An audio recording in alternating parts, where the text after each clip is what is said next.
Assalamualaikum warahmatullahi wabarakatuh. Halo semuanya, perkenalkan sebelumnya nama saya Bella Fania Sari. Saat ini saya sedang menempuh pendidikan di Universitas Negeri Jember, tepatnya di Fakultas Ekonomi dan Bisnis. Nah, pada video kali ini saya akan menjelaskan atau memaparkan materi mengenai kerangka dasar penyusunan dan penyajian laporan keuangan Bank Syariah yang kedua. Nah, materi ini adalah salah satu materi dari mata kuliah Akuntansi Perbankan dan Syariah. Sebelumnya, saya mengucapkan terima kasih kepada dosen pengampu mata kuliah Akuntansi Perbankan dan Syariah ini, yaitu yang terhormat Bapak Dr. Andes Parmono Singgi, yang sudah memberikan tugas ujian tengah semester kepada saya, sehingga saya bisa menjelaskan materi mengenai kerangka dasar penyusunan dan penyajian laporan keuangan Bank Syariah ini melalui video ini. Pokok pembahasan yang akan dibahas yaitu ada 4. Yang pertama, mengenai asumsi dasar tentang kerangka dasar penyusunan dan penyajian laporan keuangan Bank Syariah. Kemudian yang kedua, ada karakteristik kualitatif informasi keuangan Bank Syariah.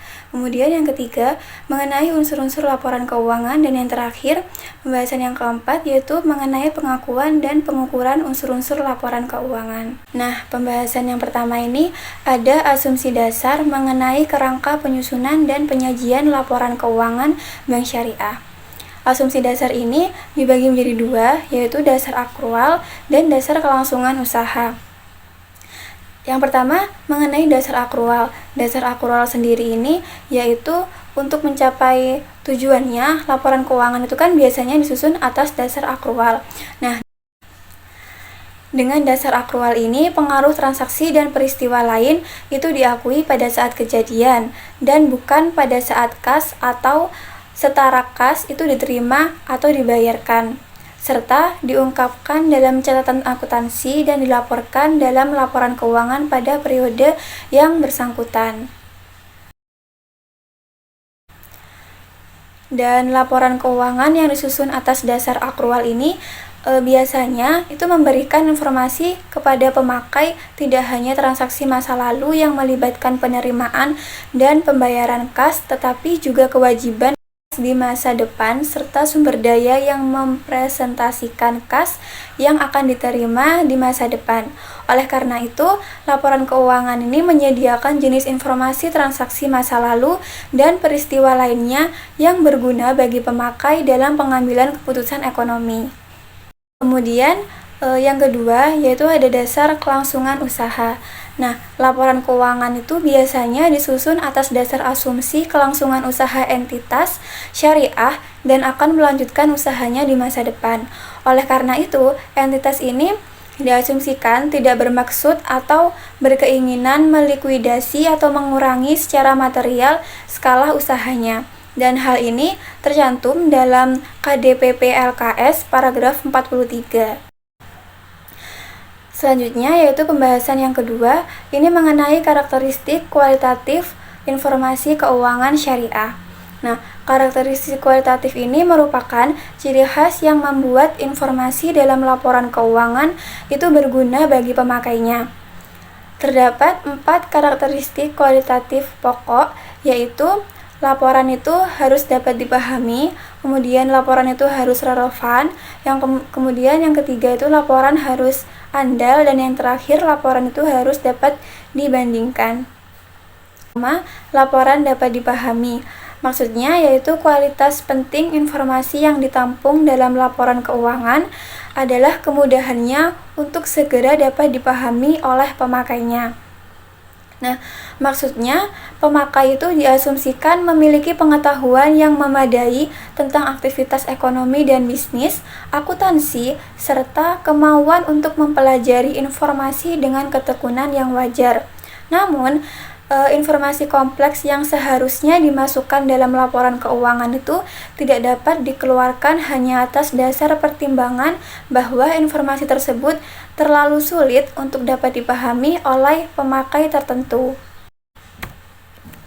Kemudian yang kedua, karakteristik yang kedua ini adalah laporan yang relevan. Nah, maksud relevan.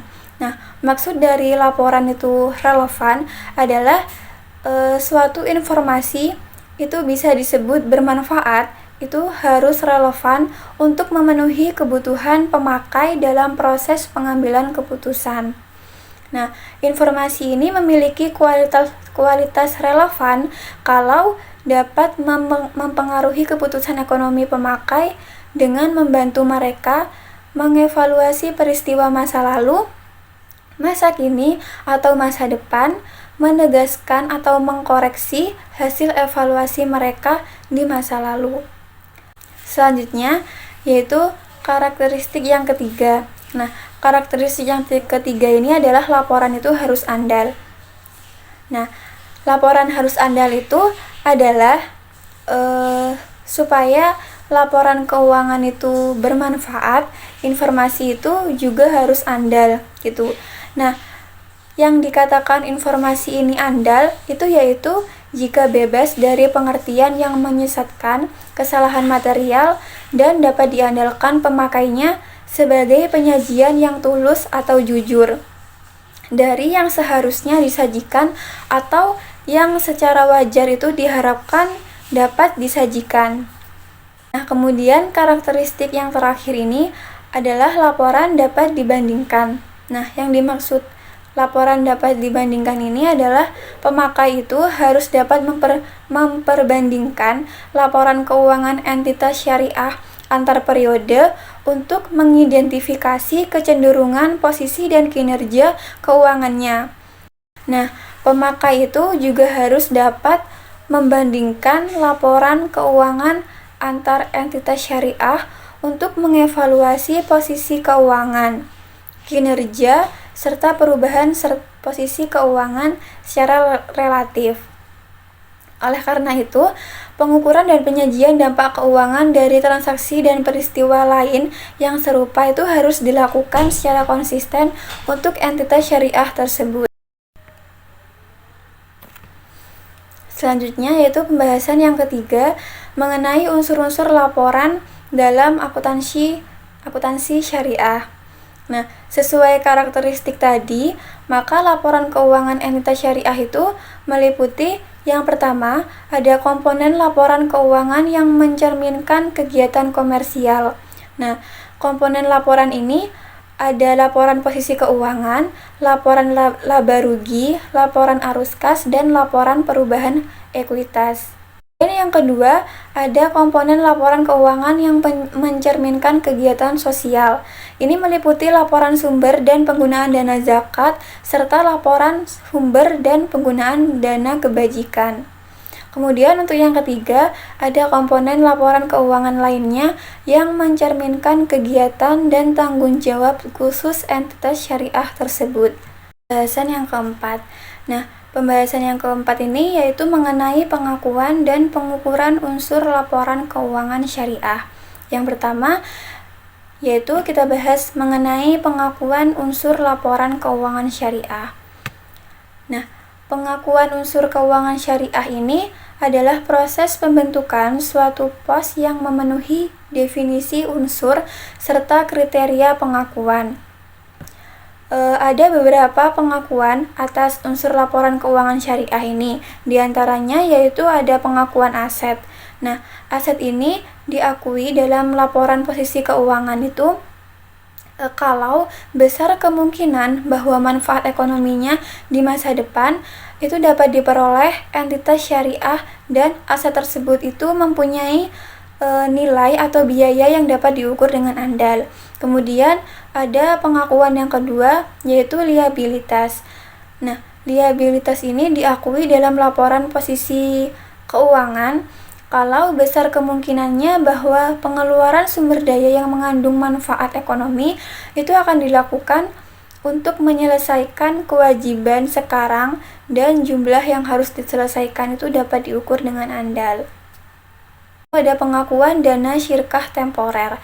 Nah, dana syirkah temporer ini itu dapat diakui pada laporan posisi keuangan hanya jika entitas syariah memiliki kewajiban untuk mengembalikan dana yang diterima melalui pengeluaran sumber daya yang mengandung manfaat ekonomi, dan jumlah yang harus diselesaikan itu dapat diukur secara andal.